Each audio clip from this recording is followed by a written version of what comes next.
How's it going, fellas? Fez here, and we're back with a brand new series. And I've seen a lot of players over the last few games that I've played online, and they just don't really know how to use certain players or even really how to play. So I'm just going to hopefully give a few tips and tricks on how to use each player in different videos over the next few videos. It's going to be a new series basically on how to shoot and how to play with each individual player. And on the first episode, we've got Steph Curry. So let's get into it. There's no doubting that Steph Curry is just a scoring machine. All his scoring stats are in the high 85s or even the 90s on some aspects of his shooting, and he really is a dead-eye shooter in this game. But people just pretty much walk up the court and just throw up Hail Marys and hope that they go in. You actually need to use Steph Curry to get open. So use a lot of pick and rolls. Use his speed to get the advantage over your opposition. The speed is everything with Steph Curry because he has his pick and roll where he can run through the pick and roll and set up three-pointers or even assists. Don't be scared to pass the ball.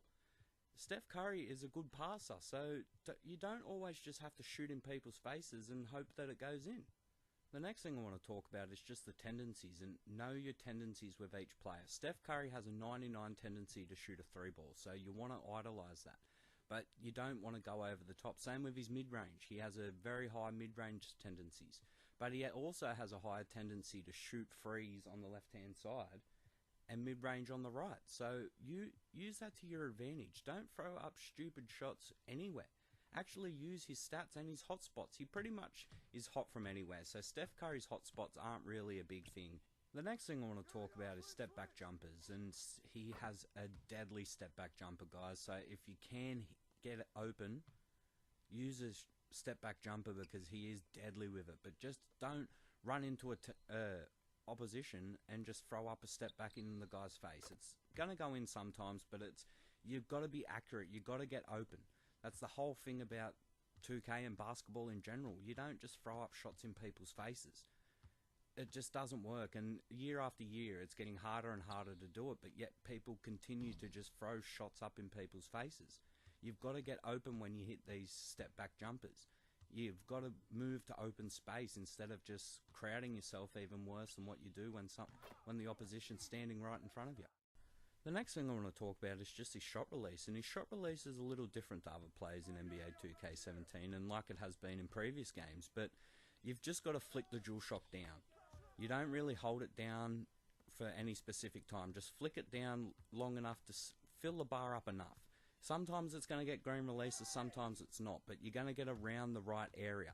And that's what you need to do. You don't want to be halfway down the bar or anything like that. Holding it doesn't really work in this game. You've got to flick the dual shock at a perfect angle. I'm going to talk about the dual shock shooting in another video, and it really does help, guys. If you don't shoot with the dual shock, you really should stop. Trust me, guys, as long as you get it anywhere near the end, as long as Steph Curry's open, it will go in.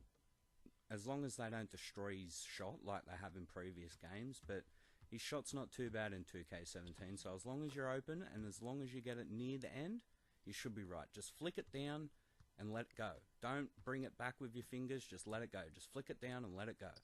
The last two things I want to talk about is the negative sides to Steph Curry in NBA 2K17, and that is driving to the basket. Unless you're really doing a floater or you're completely open, there is no point driving to the basket with Steph Curry. You're just going to get contested or you're going to get blocked.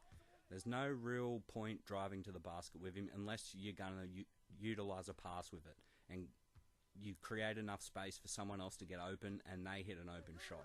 That's the only real time you should drive with Steph Curry because his layups and his shots, he's not tall enough to make these layups or even get a dunk. The last thing I want to talk about is his defense. His defense isn't the greatest, guys. He doesn't have a very good shot contest, so he gets shot in his face a lot, so you've got to be right in people's faces. You've got to stop their movement before they move, so get in their faces with Steph Curry.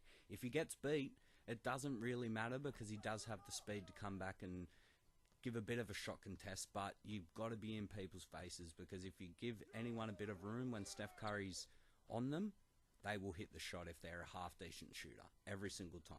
So you've got to be right in their faces. Thanks for sticking around to the end, guys, if you are still here. But if you did like the video, leave a like. If I get 5 likes, I'll probably do another one, post another one as soon as I get it, or even 5 subscribers or anything.